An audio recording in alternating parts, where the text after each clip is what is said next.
নেকির আশায় এমন কোন কাজ করা যার ব্যাপারে কোরআন এবং সহিহ হাদিসে মুহাম্মদ সাল্লাল্লাহু আলাইহি সাল্লাম এবং সাহাবে কেরামদের থেকে কোনো দলিল এবং প্রমাণ পাওয়া যায় না, এমন কাজই হলো বিদআত। এখানে গুরুত্বপূর্ণ সূত্র মনে রাখবেন। এক, নতুন করে প্রচলিত, তার মানে এটা আল্লাহ নবী সাল্লাল্লাহু আলাইহি সাল্লাম এবং সাহাবায়ে কেরামদের যুগে এই আমল ছিল না, নতুন করে প্রচলন হয়েছে। দ্বিতীয় নম্বর বিষয় হচ্ছে নতুন করে প্রচলিত বিষয়টিকে ইসলামে সংযোজন করে মনে করছে এটা ইসলামের অংশ বা এটা ইসলামের ভেতরের বিষয়। এই দুটি বিষয়ের ভিত্তিতে যেই নতুন কর্মকে আবিষ্কার করা হলো সেটি বিদআত। এখন আমরা তো অনেকেই বুঝি না। আমাকে একজন কামেল পাশ মানুষ, একটা মাদ্রাসার সহকারী মৌলভী, এই বিদআত নিয়ে কথা বলতে বলতে গত সপ্তাহে আমাকে প্রশ্ন করে বসেছে, আপনি যে মোবাইল ব্যবহার করেন এটাও তো বিদআত।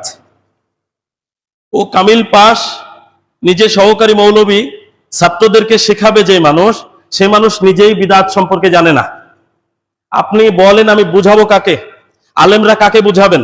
অথচ সেই ব্যক্তিরাই মসজিদে মেম্বারে দাঁড়িয়ে খুতবা দেয়, সেই ব্যক্তির স্টেজে প্রধান বক্তা, দ্বিতীয় বক্তা, নিজে বিদআত বোঝে না। যারা লিড দিচ্ছে, যাদেরকে লিড দিচ্ছে তাদেরকে কি বুঝাবে? আমি ড্রাইভার, রাস্তা চিনি না, যাত্রীকে গন্তব্যস্থলে পৌঁছানো তো দূরের কথা, ভুল পথে নিয়ে গিয়ে বিপদে ফেলবো। মসজিদের ইমাম, খতিব, আলেম, দিনের দায়ী যারা, তারা প্রত্যেকেই আমাদের মুসল্লিদের ড্রাইভার। কেন? এই মেম্বারে দাঁড়িয়ে আমরা যা বলি আপনারা তাই মানেন। আমি নিজে যদি সঠিকটা আপনাকে দিতে না পারি, তাহলে আমি নিজে ভুল পথে পরিচালিত হবো বা আপনাদেরকে ভুল পথে পরিচালিত করে ক্ষতিগ্রস্ত করব। আমি কাকে বোঝাতে যাবো বলেন? সংক্ষিপ্ত কথায় আজকে খুব মনোযোগ সহকারে বক্তব্যটা শুনবেন, ইনশাআল্লাহ কোনোদিন পিছনে ফিরে তাকাতে হবে না বিদআতের ব্যাপারে। মনে রাখবেন, বিদআত অর্থ হলো নতুন আবিষ্কার, কিন্তু মানুষের প্রয়োজনে যেই আবিষ্কারে কোরআন সুন্নাহ থেকে নিষেধাজ্ঞা নেই, সেই আবিষ্কারে কোনো সমস্যা নেই। রাসূলুল্লাহ সাল্লাল্লাহু আলাইহি সাল্লাম যেই ব্যাপারে আমাদেরকে সতর্ক করেছেন সেটা হচ্ছে দ্বীনের মধ্যে নতুন বিষয় চালু করা, ইসলামের মধ্যে নতুন বিষয় চালু করা। ইসলামের যে বিষয়টি আপনি আমি মেনে চলি সেখানে নেকির আশা থাকে। এখন আপনি বলেন, আপনি আপনার প্রয়োজনে মোবাইল ব্যবহার করেন, আপনি কি নেকির আশাই করেন? আমাদের প্রয়োজনে মাইক্রোফোন ব্যবহার করছি, মাইক্রোফোন কি নেকির আশায় ব্যবহার করছি? প্রয়োজনে ঘড়ি ব্যবহার করছি, নেকির আশায় ব্যবহার করি?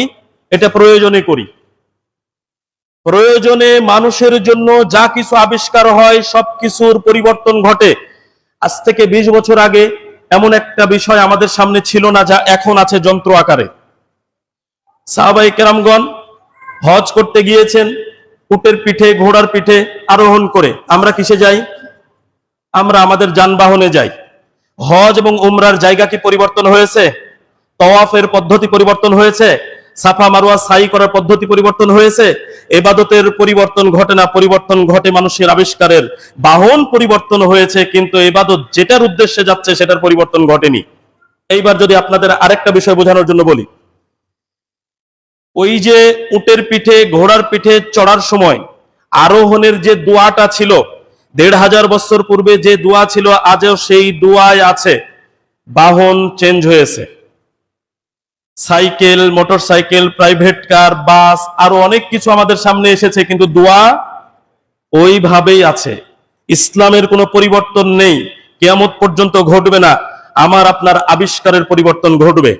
আজকে আমরা যেই আবিষ্কারগুলো চোখের সামনে দেখছি, 20 বছর পরে যদি বেঁচে থাকি এমন কিছু চোখের সামনে চলে আসবে আমরা হয়তো ভাবতেই পারবো না।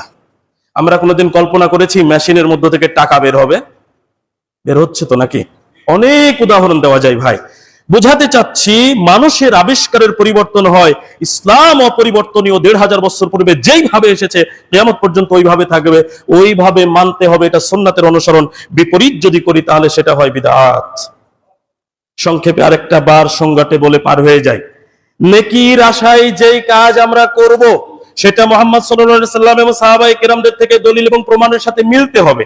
যদি না মেলে, আমরা যদি নতুন করে আবিষ্কার করে আমলটি করি, ঈমানটি গ্রহণ করি, আকীদাটা গ্রহণ করি, তাহলে সেটাই হয় বিদআত। এবার আসুন বিদআত চেনার উপায়।